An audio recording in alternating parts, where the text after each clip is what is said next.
All right, we are live over on YouTube. Thanks so much for the folks who are already jumping in. We got to add in our people over on Facebook and on Twitter, and then we're going to get started, all right? Just give me just a second. All right. And we are live. What's up, everybody? My name is Garrett Chapman, and this is the Falcons Podcast. Thrilled to be with you here again on this beautiful, very cold Thursday afternoon, January 15th, year of our Lord 2026. The Falcons coaching search is heating up, and we're going to talk a little bit about that. We're going to see where this team can go because the big fish has chosen his pond, and it's a pretty big one. He's heading up to New York City. John Harbaugh, he chose the New York Giants, and we're going to discuss where this team turns next. That's going to be the first big thing that we're going to talk about. But I'm also going to talk about two undersold people who I think are not getting enough attention. One in particular that is not getting nearly enough attention. But yeah, so the biggest thing here, let's just talk a little bit about this. I see some people are already starting to jump in, and we're going to dig into kind of what happened with the John Harbaugh thing. I'm going to run through some of the early comments, and then we're going to dive in right here. So we're going to talk about big reminder, super chats. Those are the best way to support the podcast. So please make sure to do that. If you have a question that you want to put right there to the top of the list, that's the best way to make sure that your question gets answered, because there's a tendency to kind of have things kind of get overloaded, and we get a lot of comments and everything else. So I want to make sure that we get to all of yours. If you really want to get yours, make sure to drop a super chat in over there on YouTube. But also give me a follow at GChapATL if you're watching over there on Twitter, Facebook. It doesn't matter where you're getting this.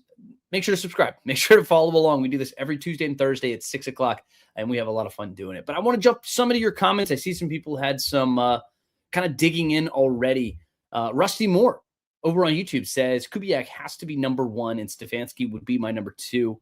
I just really don't think defense is the way to go. We have Ulbrich. He's retained. Let him control the defense and get the head coach offense, play caller combo. Well, you stole some of my thunder there, Rusty. And that's, I think, a pretty solid thought there, because I'm going to dig into that exact sentiment here on the podcast today. So make sure to stick around. We'll do that. Floyd Donnelly says, Falcons for a lifetime, but Tomlin maybe. Tomlin, I don't think he's going to work out here for the Falcons. I don't think Tomlin's going to be the best option necessarily. I think he's a damn good coach. You talk about a guy who played one football game over the course of 19 years where he was eliminated from the playoffs. One? I mean, that's an insane number. He was never shut out, not once.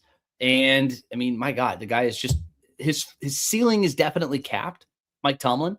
But you want to find a guy who's going to raise your floor and make sure that you are consistently winning, consistently getting to that tier, then Mike Tomlin's that guy. And honest to goodness, man, the more I've read stories, and I subscribe to The Athletic, I read a whole bunch of different people who are up in the Pittsburgh area.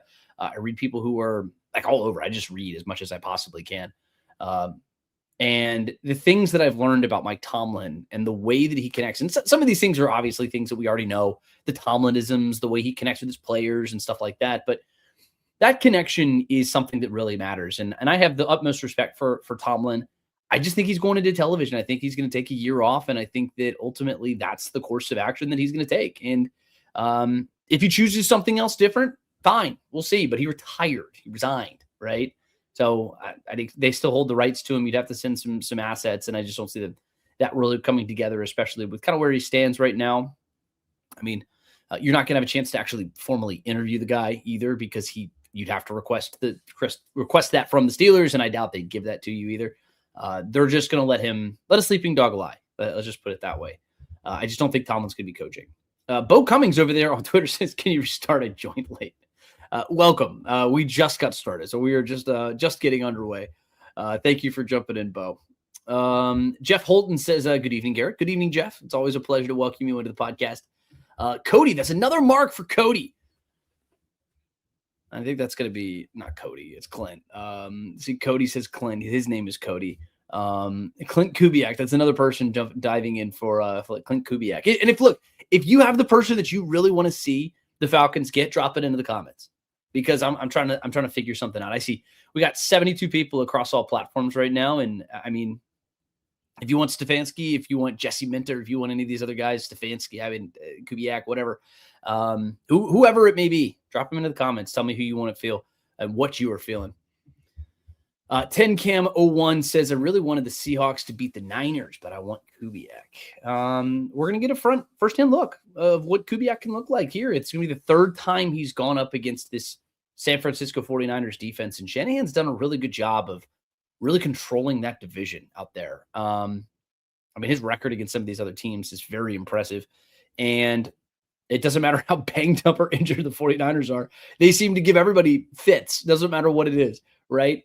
But we're going to get a first-hand look of what Kubiak does. A third time around, he's managed 13 points both times he's played the 49ers. I want to see what he does differently. And if, obviously, you got Sam Darnold, who's dealing with an oblique injury too. So I want to see how he adjusts.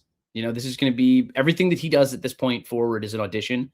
And if they come out and they just kick ass, great. But I want to see what they look like. I want to see what they do in this game, and I want to see how that offense clicks. And I think he can win some people over, but he can also scare some people away. That's absolutely one of the realities that can happen.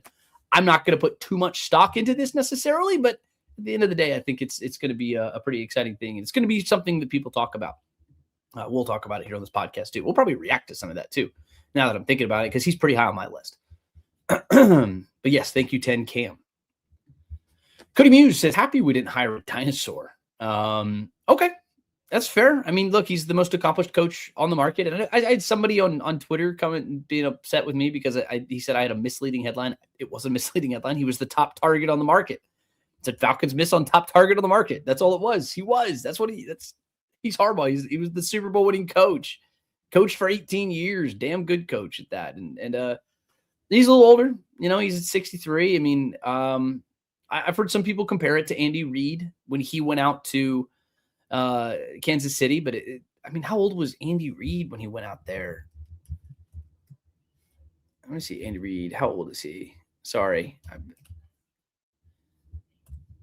Andy Reid is 60. Oh God, he's 67. I didn't even realize that. So he's, 1958. He's been out there since 2013. Yes, he was 55. So he was almost a decade younger. So anybody who says that it's just like Andy Reid, no, it's not. I mean, that was a much younger Andy Reid who went out there. He just seems like he's been in his 60s for a long time, I guess. I don't know. It's not a knock on Andy Reid. He's a damn good coach too. He's going to go to the Hall of Fame, but it didn't work the first time around. And it's also, there's this other stat that I've heard of Super Bowl winning coaches the second time that they coach a team, right? So they win a Super Bowl with team one and they go coach somewhere else. The more I've read up on it, the more I see it doesn't really go that well. I had talked a little bit about that at one point, but the more I'm actually digging into this, the more it's pretty clear that it may not have worked out. And look, I mean, I can imagine too that the Falcons were kind of pulling back a little bit because you saw the Tennessee Titans start to rise on the list, and maybe that's me coping. I don't know, but I mean, ultimately, the Falcons, I feel like, pulled back a little bit, and I think Harbaugh was also a little disinterested. That's based off of some report that I saw on Twitter, so trust your Twitter GMs as you will. I just think that ultimately the Falcons have more exciting options, and I'm going to dig in here to this big thing. I mean, of course, with this whole process with picking up John Harbaugh and trying to sway him to come to your franchise. I mean, New York put in the full court press. I mean, these guys did absolutely everything to get him in their building.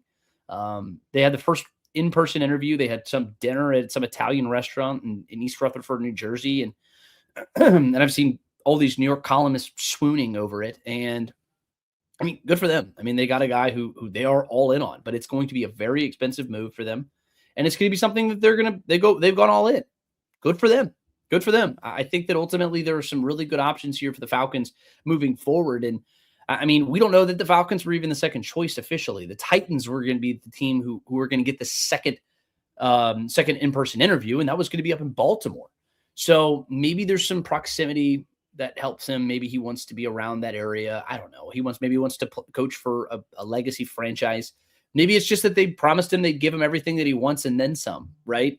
I don't think that he was going to have as much control over the roster as he may have wanted in Atlanta. I would imagine the Titans were going to be willing to give up some of that to get him in the building, and I certainly think that the Giants were. But look, good for the Giants, man. They got their big fish, and now the Falcons and everybody else can move on because that was the big fish. That was the big guy. I see we got a super chat here, and as always, I always go straight to the super chats. Appreciate you. Jeff Holton says, Kubiak is a popular offensive guru for sure, but how will he be as a head coach? Well, Jeff, that's the $1 million question, right?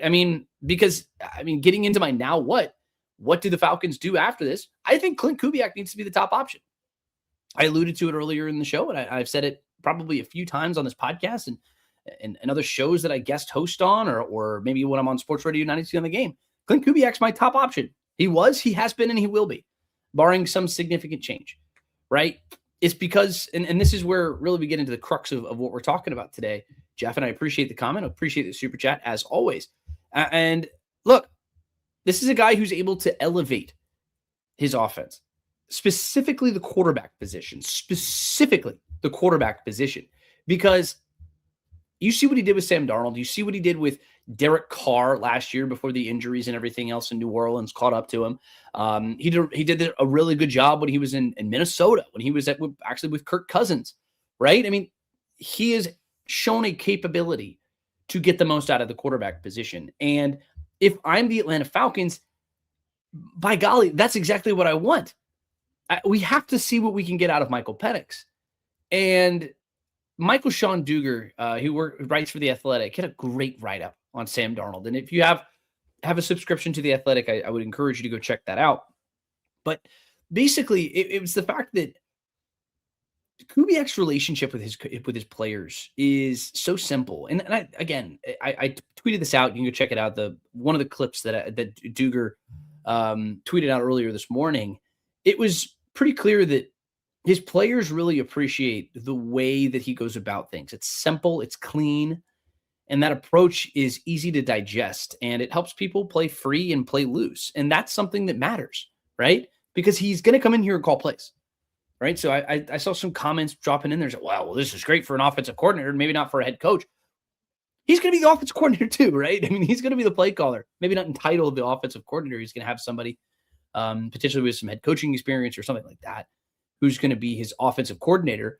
But ultimately, his ability to connect with his players and make his quarterback feel comfortable is what I really like. Because how often did we see Michael Penix look comfortable this year? Because I, for one, did not see that very much. And under his watch, that's exactly what Sam Darnold was. Jackson Smith and Jigba took that next step. He exploded this year. People forget. He was good. He just became elite. And Jackson Smith and Jigba might be your offensive player of the year. This is a group that's third in points per game. They're scoring 28.4 points per game. They're eighth in total offense. They do it with balance, right? The rushing attack, you saw that specifically come along later in the season, and they leaned on it heavily at many points in the season. But this was a guy who really took the next step in getting that offense off the mat and really taking off in 2026 or 2025, right?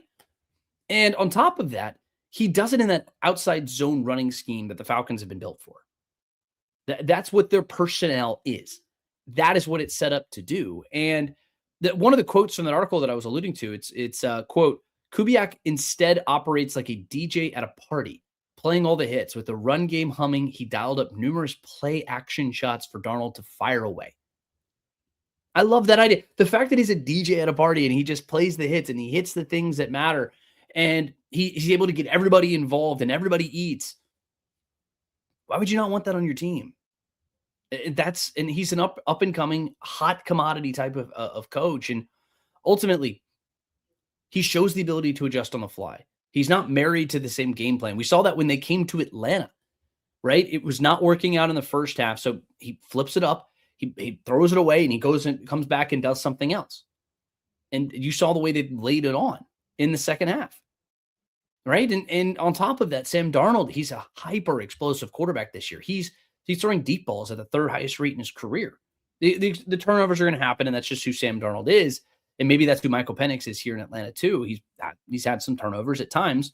And you've seen the willingness from Darnold, a guy who was seeing ghosts at one point in his career, to now he's playing with some moxie and some confidence. And that's what I want to see from Michael Penix.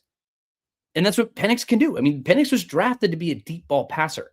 He was drafted to be that explosive guy who unlocks that next level of your offense. And he showed that he's capable of doing that. Right? At the end of 2024, those final 3 games of the season, shoot, man, that's what got everyone so excited about 2025. And then for whatever reason, Zach Robinson mainly, and just the fact that it didn't always work out, injuries and everything else, there were a lot of reasons, but it never got going in 2025.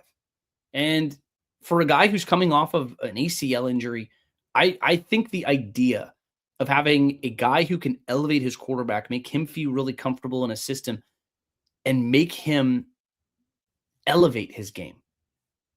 I love that idea. And I think Clint Kubiak's the guy to get that done. There's play action. I think it marries what's already happening and what this team is built for, because you talk about this team that's built to win now. It's built to compete, right? And that's what so many different analysts nationally have said. And it's just about maximizing that talent. And ultimately, I think that he's going to mix in that play action, get Bijan Robinson going. He's going to get Drake London going, and maybe he can get Darnell Mooney. But we'll see if anybody can get him going after the disappointing 2025. Get another guy, you figure out that third wide receiver. Maybe you get Jeff Ulbrich and keep him on the defensive side of the ball. I think it just makes for an exciting marriage, and I think it makes for the potential of that. Just it's something to get excited about. It's something to be thrilled about, and I for one certainly am. I don't know, the super chat. Of course, I'm going to get back into your comments here, but I'm going to get to the super chat here first.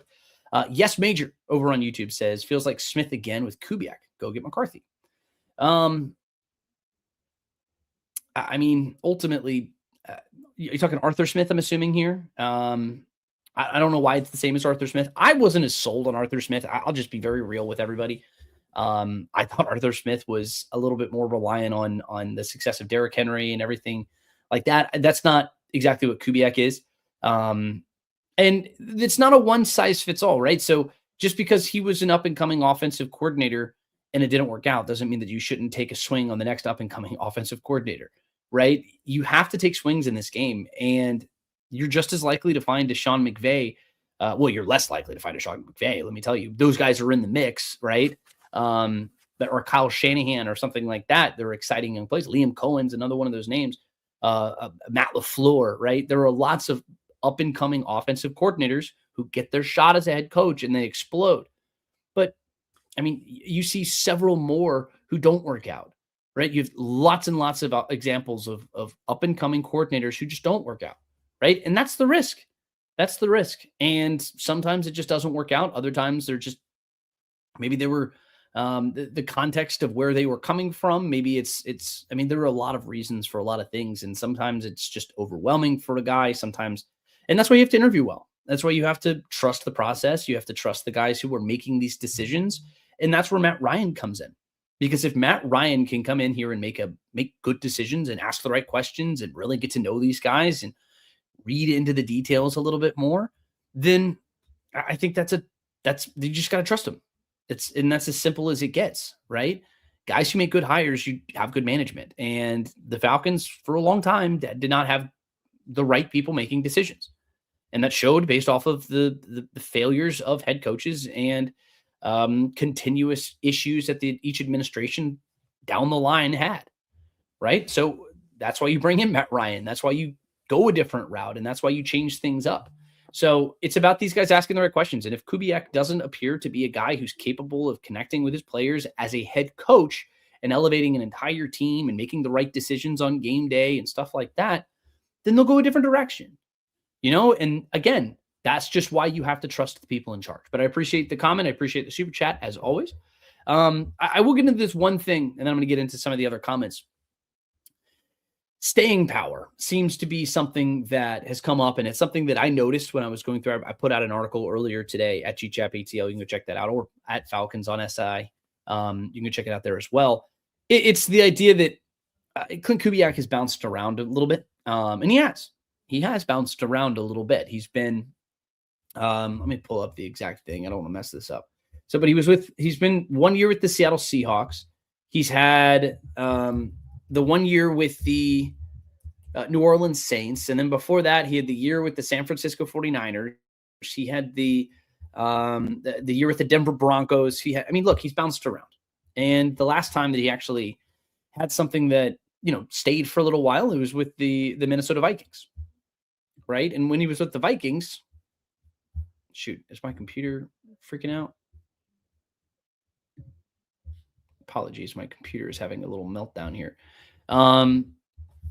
But ultimately, that was the last time that he really stuck it out. And we'll see if that actually changes anything and if that affects anybody's decision-making process. So sorry about that. My computer was just messing up there. But I ultimately don't think it's going to be something to worry about. He's been able to connect with his players at each spot he's been at, and the offenses largely weren't the reason for those issues. I think you had a bad situation with Nathaniel Hackett in Denver. You had a bad situation with Dennis Allen. I think that's just more what it has to do with and not Clint Kubiak, right? All right, I'm going to dig into some of your other comments here. Here we go. Yeah. Larry agrees. He says Clint Kubiak is the one. Cody says I take Saleh. Actually, Saleh is one of the candidates that I'm pretty interested in. Because if you want to keep Jeff Ulbrich, you want to make sure that Jeff Ulbrich is on this staff. Saleh is going to be one of those types of guys, and Saleh's still one of those up and comers, right? I mean, just because he's had a stint as a head coach doesn't necessarily eliminate him from that. Ultimately, I think this is a guy who's a solid coach. He had the New York Jets competing and winning a couple of games, but they just had so many fundamental issues with that franchise that I don't want to lay too much at his feet necessarily in that one. But they had some issues, and I think Saleh did a really good job with that defense specifically. They had some killers on that defense. And Saleh and Ulbrich, that combination on the defensive side, you get into this unit where you look at the top teams in the playoffs right now, all of them have great defenses. Look at the Houston Texans, great defense. The Rams, good defense. You look at the Seahawks, the best defense in the NFL potentially, them and the Texans, right? You go all the way down the list. The Patriots, great defense. They're all good defenses. And it's sort of the ebbs and flows of where the NFL goes. And it seems like right now we're ebbing towards great defenses. And I think that's kind of indicative of what the Falcons are doing here in this process. 12 people have been requested for interviews. 8 have interviewed. 8 of the 12 are on the defensive side of the ball. Tells me that maybe the Falcons see something.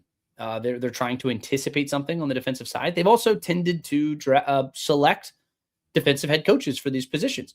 Mike Smith was a defensive coach. Dan Quinn was a defensive coach. Arthur Smith was really the only one that wasn't. Raheem Morris was a defensive coach. And just in this era, in the last, 20 years or so, that's kind of the way it goes and the way it's gone. Before that, it was Bobby Petrino, who was an offensive coach, obviously, and he was on the here for a cup of coffee. And I don't like talking about that guy. So, but Saleh is an interesting name. And I think if you can find a really good offensive play caller, then I'd say that makes that situation all the more interesting. And I think Saleh would be great. I'm excited about Saleh. I'm excited about him. We don't know when he's going to interview. Of course, he's still in the playoffs. You still have to go through that process. And if he advances, then we'll cross that bridge when we come to it. But I would imagine that he's going to interview for the Falcons job. I would imagine at some point next week. That's a guess. I don't know that for sure. Koki Jar says Pittsburgh owns is right. Talking about Tomlin, yes. He resigned. If he comes back to the NFL, Falcons would have to go through Pittsburgh. I was saying that earlier. Let's see. Second and short, Falcons report says good evening all. Good evening, Falcons report. Curtis agrees, says Tomlin isn't going to coach another team this year. I completely agree. Darth Magoo. What a name. I love that. Darth Magoo says Saleh or Kubiak. I'm fine with both of those. I think they're great. I think Kubiak is I just went through the whole spiel. Kubiak's my top option. I think he's a tremendous choice. I think Saleh would also be great. Assuming that you can find a good play caller on offense. We saw this in the last cycle with Raheem Morris. If you don't have a guy who's going to elevate your offense and really take it to the next level, you better find somebody because otherwise it's not going to look pretty and you're banking on it, right? Like you need that guy to come in and elevate you. And That's kind of why I lean towards an offensive coach, is because I think those guys just generally have had more staying power over the last 30 years. I mean, Bill Belichick notwithstanding. Of course, he's the greatest coach of all time. And I mean, 6 Super Bowls speaks for itself, but it helps when you have Tom Brady, who's playing quarterback for you for 20 years, right? That generally doesn't exist when you have the greatest quarterback of all time. And I mean, if Saleh can find a good offensive play caller, then I love it. I think that'd be a tremendous choice, and not one that I would be upset about whatsoever. Second and short also agrees Kubiak. Curtis Case says Kubiak. Arnold Barrett says Arthur Smith. Don't think that one's going to work out. I don't think that one would be pretty confident. I'm not confident in that one. I appreciate that one. But he is interviewing with the former team. He's with the Tennessee Titans. They're checking him out. But appreciate the comment there, Arnold. TBI TW1 says the college football betting scandal story that broke this morning is nuts. Yeah. No, it's nuts. You have people who are point shaving and everything else. Awful situation. It's a really, really bad situation, and hopefully it goes away. I mean, obviously, betting, gambling, and everything else in sports is it's a massive deal in this day and age, and hopefully it doesn't get any worse. I hope not, but yeah, Neo continues just college sports, not professional. Yeah, pretty much. Dictator Jace says, what do you think about Zach Wilson as our bridge quarterback with Cousins leaving? I feel like he never gets a real chance, and we don't know exactly when Penix will be back. I actually talked about this, Dictator Jace, a couple of weeks ago on one of my previous podcasts. I had Zach Wilson as one of my top candidates to come in and be a bridge quarterback. He signed, I believe, a 1-year deal with the Miami Dolphins, and he's going to be out on the open market. And the team is going to be looking into a veteran quarterback, somebody who I would imagine is going to come in here and try to help kind of take this team and pick them back up and carry things until Michael Penix does come back. And then, of course, you're going to hand the reins back over. And Zach Wilson is somebody who needs an audition. He needs a chance, right? Zach Wilson would be interested in that opportunity, I would imagine. And he has the talent to at least, get people excited and kind of give you a baseline maybe and see what he can do. I don't know. He was drafted second overall, right? He's a former second overall pick. And his biggest detriment is that he played in New York. He played for the Jets, and he got way too much attention, and he was not ready for that situation. And then Aaron Rodgers comes in and replaces him, and then he gets kicked to the side, and then he gets thrust back in. And it's been a tough road there for Zach Wilson. And maybe he just needs that second opportunity. And that's one where if you get a Clint Kubiak, maybe you see what you can do. And he profiles, obviously he has a little bit more mobility than Mike does, but he profiles pretty similarly as far as arm strength is concerned and stuff like that. I think getting a guy like that, see what you can do, right? I mean, he was one of those guys that I talked about. He's affordable too. So he's not going to be somebody who I think is really going to throw a wrench into the quarterback situation in Atlanta. But hopefully he does, because he comes in here and he plays really well. That's what you would hope.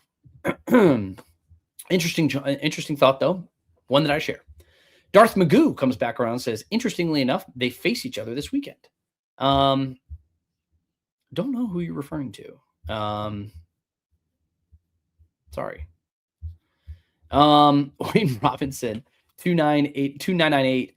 So what happened with Kubiak at Saints only 1 year was a quarterback play. Injuries. So Derek Carr got hurt.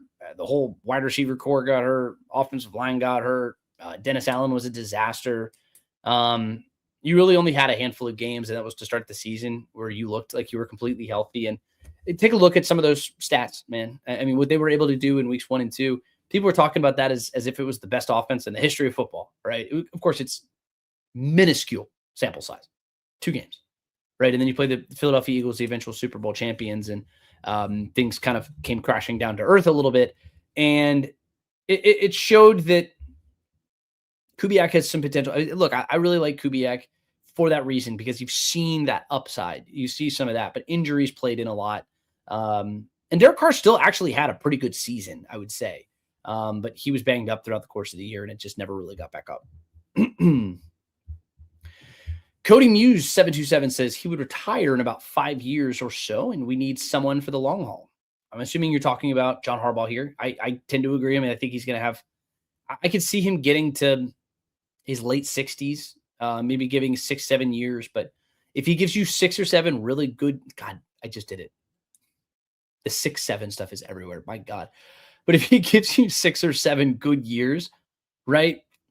I think any Falcons fan would take that, because a lot of this is just changing that mentality that people have when you talk about a team, right? One generation of fans, it's about, I'd say 10 years, 5 to 10 years. I think that's generally what you would say. You go through a good 5 to 10 years of where you're consistently competing, you're getting into the playoffs, you're winning a division title, you're competing for a Super Bowl, maybe you win one, right? I think anybody in America would take that. Any football fan alive would take that. Now you're not guaranteed of a damn thing. Let's be very clear about that. But if he was able to come down here and give you that, then I think anybody would take it. Now, if it's 2 or 3 years, which is what Bill Belichick was going to be 2 years ago, then I'd say that that's more reason for pause, right? But I don't think that anybody would complain if John Harbaugh came down here, had he come down here and given you 6, 7 years. I did it again. 6, 7 years of really good football, change the perception of how people view the Falcons and this division and everything else. Then you go get that next great coach, and potentially you get a head coach in waiting or something like that. That's the mentality, right? That's the thought process. And I think that's what New York is trying to do, trying to reset 4 bad coaches in a row who just have not been able to get it done for you. You change the perception of somebody, and it's very powerful. Yeah, second and short, Falcons report says Saints came out hot and then fizzled. That's pretty much what happened. Injuries played a big role in that. TBITW says college basketball, my bad. Yeah, it's still pretty professional. And it's point shaving and everything else. Hopefully it dies right where it is. Point shaving is a disrespect to the sport. Oh, and I'm trying to get through as many comments as I can. I see we've got them flowing in. Trying to get to as many as I can. Super chats are the best way to get them right to the top if you have something you really want to say. And I'm still just trying to play catch up here. Yes, Major says go get Nick Saban. No. Somehow you chose somebody who's going to get you significantly older. Nick Saban is definitely a much older option, and I don't think that's going to work out here for the Falcons. Let's just be real about that. Austin Go Bully Dog says, I want Kurt Signetti. This is one that I've heard a couple of times. And again, this is another one of the older guys. But if you want to get a guy who's going to come and you want to talk about a guy who wins at, I believe it was the Division II level, wins at Division II, goes to James Madison, wins at James Madison, then goes to Indiana, and now he's playing in a damn national championship. You want to talk, and he's done this over the course of like 15 years. Just nuts. You start from scratch and you just take off. Crazy to think about. And if you're Kurt Signetti, you win a national title this year. He just signed that big contract, and I don't think he's going anywhere. But you talk about the meteoric rise. If he comes back, does it again next year, then he goes to the NFL. Maybe not even with the Falcons. Who cares who he goes with? And then he goes and immediately competes at the NFL level. Kurt Signetti would immediately be the greatest what could have been story in probably the history of football. If he does and he wins a national title, and then he goes and competes for a Super Bowl or something, which obviously 2 big ifs. He would be the biggest story in the history of football. And I think that would be so much fun. But Kurt Signetti would be, I think, an interesting candidate. I don't think he's a candidate at all, though. I'd be surprised ultimately if Falcons even look at the college ranks. Just kind of where things stand right now. Yes, Major says McDaniel at OC and Ulbrich. So going back to Robert Saleh, I'm assuming that this is what you're referring to. If McDaniel came to Atlanta as an offensive coordinator with Saleh and Ulbrich, you're basically just recreating the Jets on defense and the Niners on offense. Oh, what a combination. What a powerful combination there. I think that would be best case scenario for a Saleh situation. So if Saleh comes in and he's the guy, I would love that. I'd be fascinated with that one right there. But that's assuming that you get a McDaniel. So he's of course in the midst of interviewing. He interviewed in, I believe, in Baltimore and in Pittsburgh today. he's going to continue to get some guys. He's going to continue to get some look. I'd imagine he's going to give himself a good opportunity to be a head coach, but I doubt he rushes into something. If he did want to go be an offensive coordinator, I think some of the news that I've been seeing is the Lions and maybe the Tampa Bay Buccaneers or two. Hopefully he doesn't go to Tampa. I don't want him to go to Tampa because he's a really good offensive coordinator, but he's a good play caller, and I think he's going to give himself another opportunity. He will eventually. Cody Muse says, once Penix can get under center, we will be scoring 30 points a game. That's a big proclamation, and it's definitely not that simple. I know that a lot of people were very upset with the premise that the Falcons weren't going under center enough, and this, that, and the other, yada, yada, yada. The pistol and all that. I would imagine the next guy coming in here is not going to run the pistol nearly as much as Zach Robinson did with Michael Penix. But I would imagine that they run it a little bit. I would imagine that they run some shotgun, and I don't think that it's just that. I think that was kind of a red herring for a lot of the season. It was just a bit of an outlier throughout most of the year. And the fact that Zach Robinson never had a good answer for it, and then it took hold nationally, and it was a deal. It was definitely a deal, and I think it was not addressed properly by the team and the staff. And I don't think it's as simple as just going under center, though. I do think that it's going to be something that helps elevate his game. But 30 points a game, that's a lot of points. That's a lot of points, right? We're talking about some of the great offenses that they score 30 points. And if the Falcons can get to 30, then look out 2026. Michael Baxter over there on Facebook, always a big contributor. We appreciate you, Michael. Good evening. Good evening. Lettuce Pre-Sports. Oh, I'm sorry, that's just a long name, and it's really small font on my screen. It says Kubiak is nothing like Arthur Smith. Elevating, building a relationship with the quarterback, huge difference. All first-year head coaches aren't made equal. I agree. I pushed back on the idea that somebody was making a comparison to Arthur Smith. I don't see it. That's not necessarily the same. Personality-wise, I could see them being potentially a little bit similar, but they're different types of play callers, right? They're not the same. They're not the same. And everyone's different. Everyone's just a little bit different. Yeah, they've done that West Coast system. So the wide zone run scheme, I think, I mean, and Arthur Smith ran that a little bit too. But Kubiak is, I think, it's that kind of Shanahan-y mold that the Falcons have been clamoring for since 2016. They've been trying to get back to that for a long time. Tin Cam says, even though Matt will not be coaching, I don't think any coach in their right mind wouldn't say, and I see your comments say wouldn't, say go ask Matt for advice when they have a veteran player in the building, so that seems nice. He said he's not going to get involved in those types of situations unless they actively come to him and say, hey, what would you do here? Michael Penix has a relationship with Matt Ryan. He does that with him already. And maybe not like a day-to-day type thing or a month-to-month thing even, but he talks a lot about in training camp about how he had worked with Matt Ryan, about how I think he'd met with Mike Vick too. A bunch of different guys, and he goes to advice. And that's the emotional maturity of Michael Penix, and one of the reasons why I think he's going to turn things around, get back on the right track. AJ says, my top 5 in order, while Harbaugh off the list. Kubiak, McCarthy, Stefanski, Saleh, and Mentor. Actually good interest, good names here. I think Kubiak is my top choice. I've made that pretty clear here on the show. Mike McCarthy is one that I think does not get nearly enough attention. He is the same age as John Harbaugh. He has effectively the same number of wins. He has a Super Bowl. He leaned on a MVP quarterback just like John Harbaugh did. And he's an offensive coach. He calls a good offensive game plan. He wins a lot of games. He wins division titles, and he elevates your floor, and he takes you to the playoffs, right? And he'll occasionally not do well in the postseason, right? They're very similar. They're very, very similar. And it's just, I've joked with people all the time. I say the AFC North for the last couple of years is just the NFC South with a better PR team. I mean, that division has not been everything it's been cracked up to be. People still compare it to the battles that were being fought in 2017, right? In 2016.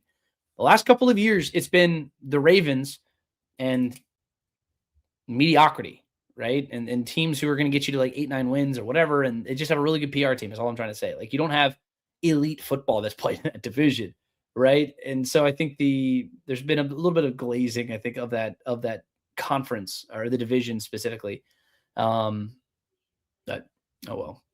But McCarthy's an interesting one. I think I'm surprised he's not getting more attention in this cycle. I think the last thing that I saw from him is that he was with the Tennessee Titans. I don't know if he gets a job here. Stefanski is one that I'm pretty high on. We'll talk about him here in just a second. Robert Saleh, we've talked a good bit about. Jesse Minter. We'll talk about Jesse Minter here in a second too. You talk about 2 and 3. I'll dig into that. But we had a super chat, and of course, like I promised, I'm always going to go straight to the super chats. And Jeff, he comes back and he said, big thank you, Jeff. Says, realistically, what do you think the timeline is for hiring our next head coach now that Harbaugh is out? I'm assuming they want to get this done soon. I don't think they're going to rush it. I think ultimately, if you are pushing to get a coach as quickly as you can, then you're going to go get Stefanski. But I don't think the Falcons are in the business of rushing, right? I don't think that that's going to be what they want, I guess you could say. I think if you're going to go get a Clint Kubiak, if you're going to go get a Jesse Minter is one who's been eliminated from the postseason. He's just the first one that popped in my head. If you're going to go get one of the Rams assistants, so you're going to go get, I don't know, the defensive coordinator for the Seahawks, like anybody who's still in the postseason right now, you're going to have to wait. You have to wait. And Arthur Blank talked a lot about how he was trying to land the planes at the same time. That was one of the crux of one of his Matt Ryan introduction comments. They want to get these guys pretty much on the same page right off the bat. I think they want to hire them pretty simultaneously. And we don't know when that's going to happen. Harbaugh, if they were going to go for Harbaugh, I would imagine that would have been fast. But I think this is going to be a couple weeks, man. I think it's going to take a little bit of time. I don't think that this is going to be something, unless they go get Stefanski, where they have a lot of competition and some other people might be trying to clamor and go get it and rush the process and try to dig in and go get him, right? Then I don't think it's going to happen. I mean, it could happen in the next week. I just don't think it will. I think they want to talk to Clint Kubiak in person, and you're not going to be able to do that until he's eliminated from the postseason or he makes the Super Bowl. And then you have the bye week. It's that post AFC or AFC conference championship weekend. And then you're going to get in. That's when you get to talk to those coordinators or those candidates in person. Otherwise, I mean, you're just kind of waiting until, or you're just gambling that you're not, like, people make a different impression in person. That's all I'm trying to say. And I don't think that the Falcons are going to rush it, especially because they feel like they are in position to win right now. They feel like they have the chance. If they go get the right guy to coach their team, they think that they have a chance to go and get back into the postseason. And I believe them to some extent. I got to believe it when I see it. I need to see all the pieces put together, and I need to see some right decisions made at the quarterback position. I need to see the right pieces filled in to get some depth on this team. And you got to draft well. You got to draft well. And there are a lot of swing and misses from Terry. I'll admit the last one was the last draft class was tremendous, and he did a fantastic job there. But he had a lot of swing and misses, and that's just a kind of a reality. And we'll see what they can do. Not a lot of capital. Big thank you for the super chat. And again, I'm going to have to dig back up and try to find the spot. But in the meantime, I'm going to go find my spot here on the comments list. Again, a lot of them. I appreciate all of you guys diving in here, man. First and foremost, I really do appreciate everybody who's jumped into the pod. We've been growing this thing a good bit every single week. It seems like we're getting more and more people. We get some staying power, man. I hope we do. And I really appreciate all of you guys for jumping in. I really do honestly appreciate the support from you guys. It means a whole bunch to me. If it's your first time, make sure to subscribe to the show. If you're on YouTube, make sure to check it out there. If you're on Twitter, give me a follow at GChapATL.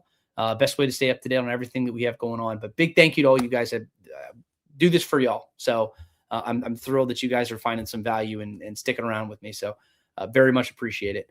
But as far as some of those two other candidates that really get me excited, right? We talked a lot about Kubiak. We talked about Saleh. Those are two that I really love. Stefanski is one that I know a lot of people are going to roll their eyes a little bit, but he's a good coach, man. It's make no Make no bones about it. He got fired, and people lined up outside of his door the next day saying, hey, come coach us. Come on, right? He took a team that was an absolute dumpster fire. Like, let's remember how bad the Cleveland Browns were in the 2010s. How bad they were.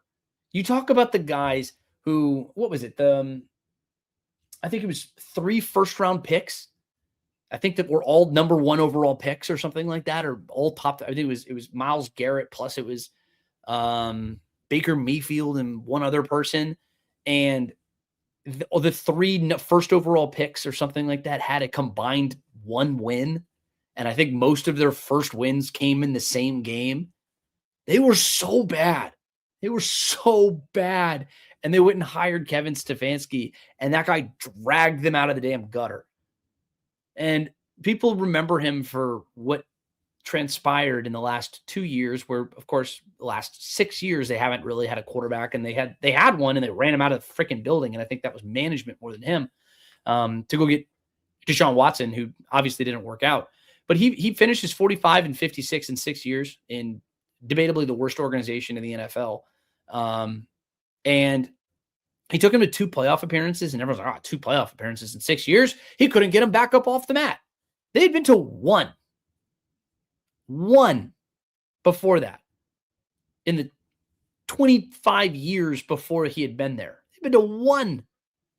He's taken them to 2/3 of their playoff appearances in the last 30 years. And people are blaming him for the franchise that he was at for not winning very much. And he still won a good bit. He still had them. And like, you elevate that defense. God bless that guy, just needed a quarterback.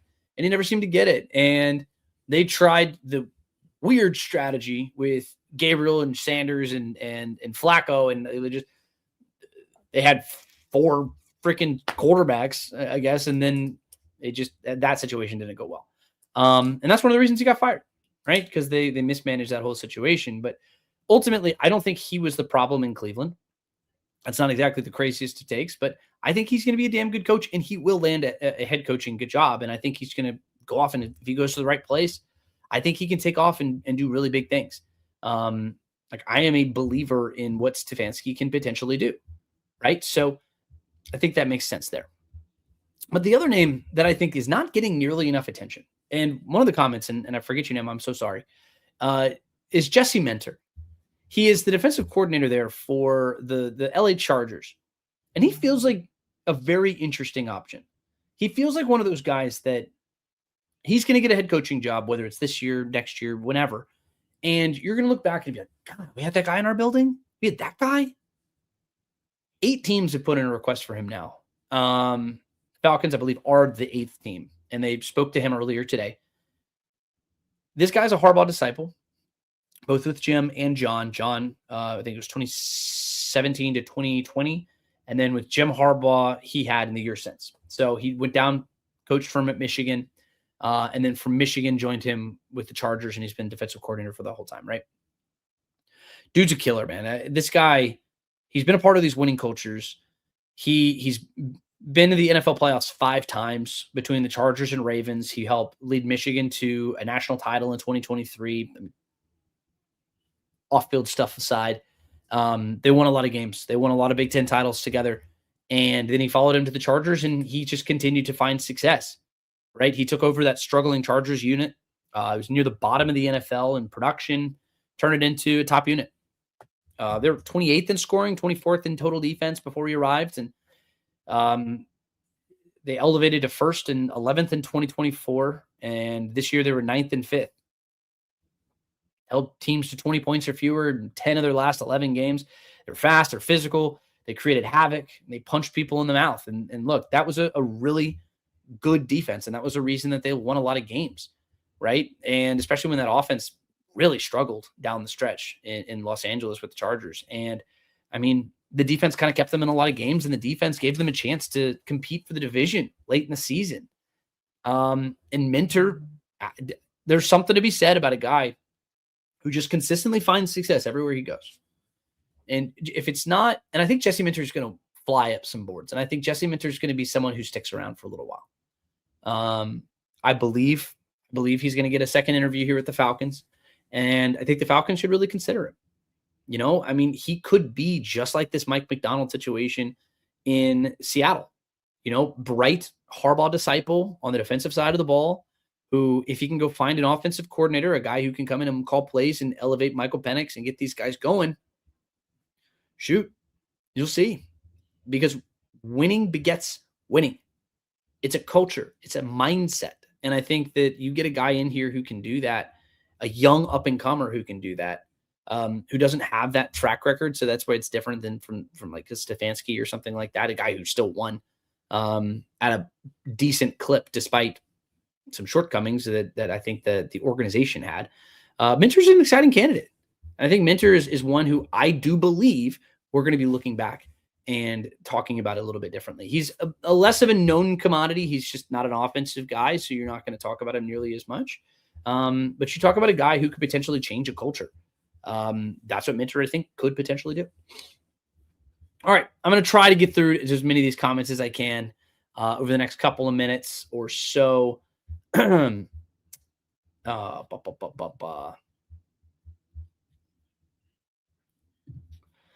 Delilah HD says, no first-time head coaches tired of on-the-job training. Well, it's the NFL, man. I mean, it's all on-the-job training, and even if you're a quote, retread coach, which is another term people like to talk about, all these guys are learning every week, and you never know which of these coaches are going to come in and be the next. I listed off a whole bunch of them. Some of these young coaches pop, and sometimes they stick, and they become some of the top coaches in the NFL.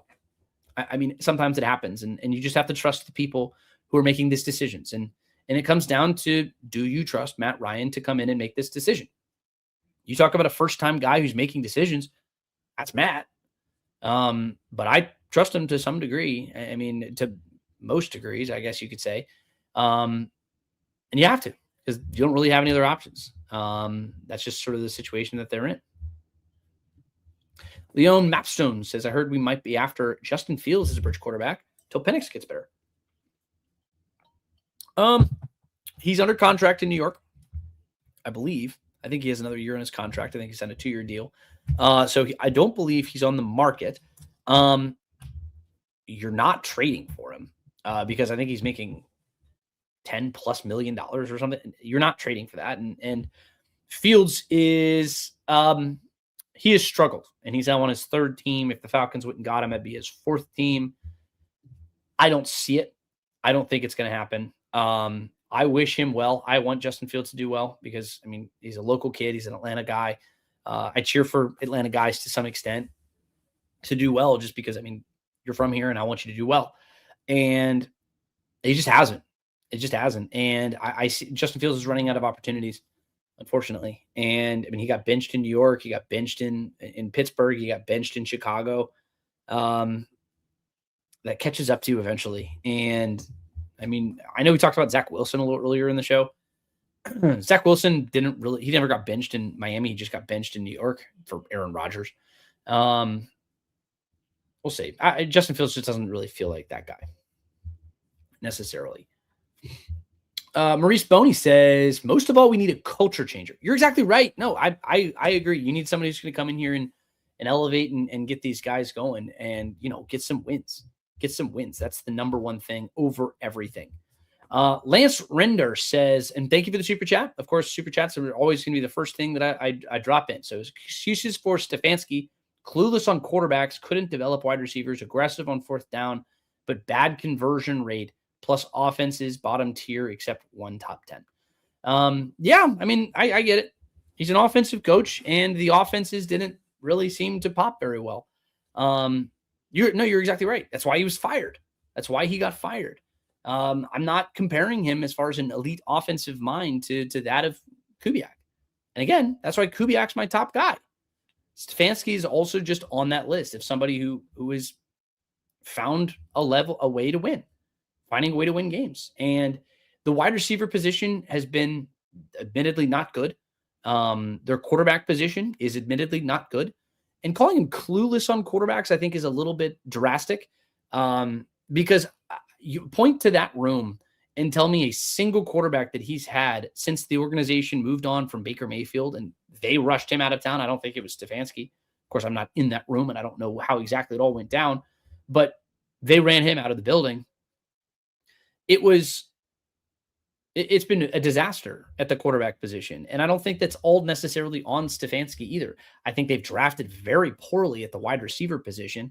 But again, he's not my top option. I've said this many times. He's just on the list. He's on the list of guys. And this is just of guys who can come in and has experience.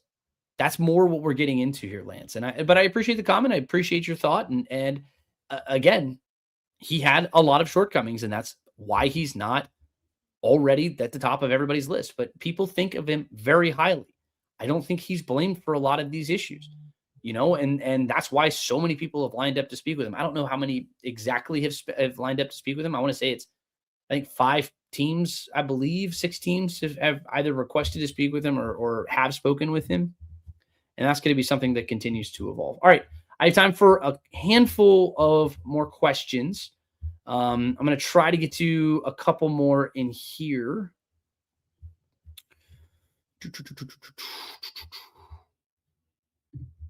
Yeah, Austin, Georgia, Bully Dog says, Matt Ryan said we're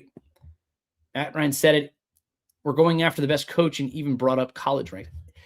He didn't exactly say that. I want to provide some context for this. He didn't say go to the college ranks. He just brought up that Kirby Smart is a defensive coach and he coaches well, right? He's found a way to win. The question was about whether you want to have an offensive coach or a defensive coach. And that's when Matt said, we're just going to hire the right person for the job.